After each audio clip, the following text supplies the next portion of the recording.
Shalom Talmidim, Kinoye Guf Per Chet, Pronouns Lesson 8, Question Words. In Hebrew, it's not always possible to tell whether a sentence is a statement or a question.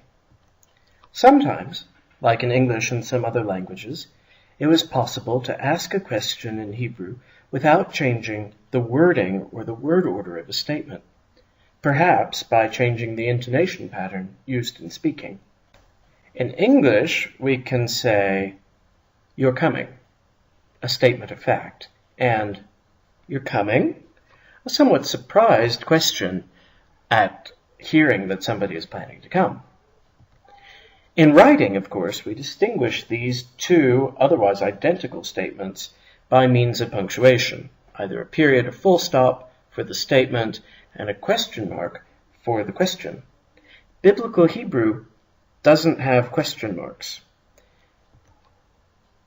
All the native speakers of Biblical Hebrew as well are long dead, and they didn't leave us any recordings, so we can't tell the way they would have, based probably on intonation, as in English, "you're coming" versus "you're coming," different pitch patterns. They probably use different pitch patterns to distinguish statements from questions, but we have no way of knowing what those patterns might have been in ancient times. Some questions in Hebrew, therefore, are completely unmarked. We will only know that something is a question because of context. Here's an example. Vayomer, Shalom Boecha, and he said, "You come in peace?" This could also be a statement. Shalom Boecha, you come in peace. But the context, look it up in 1 Samuel 16, the speaker is asking whether the person who comes to him is coming in peace. Why are you here? Many times, however, Hebrew will have a question word to introduce a question. Sometimes these question words are classified as pronouns. Other people consider them adverbs or perhaps particles. However we classify them, they all ask questions. The most basic of these question words is the so-called interrogative he. Interrogative basically means it asks a question, and he because it's spelled with a he. It's usually spelled as he with hatef patach, h, and it is prefixed to the first word in a sentence. Here's an example. Hethelchi im ha'ish hazeh? Rebecca is asked, "Will you go with this man?" Abraham's servant.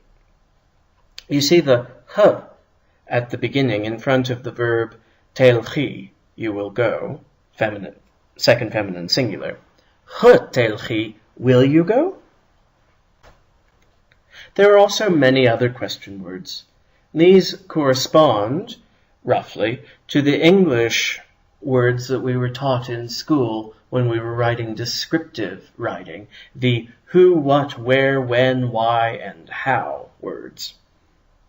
Here they are in Hebrew, in context. Mi higid lecha. Who told you that you were naked? God asked Adam and Eve. Me. Who? Me asita. What did you do? God asked Cain. Me, sometimes also ma, what? Hevel achicha. Where is Abel, your brother? Where?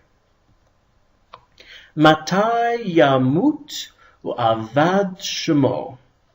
When will he die and his name perish? The psalmist's enemies ask. Matai, when?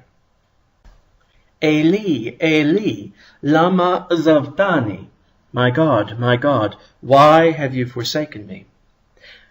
Incidentally, when Jesus quotes this from the cross, he quotes it in Aramaic. Eloi, Eloi, lama sabachthani, using the verb shabak, which is the Aramaic equivalent of azav. So it's not sabachthani, it's sabachthani. Eich Nashir et shir Adonai. How shall we sing the Lord's song? Eich, how. There are a few other question words, but they probably will not cause you any trouble to learn how they're used in sentences.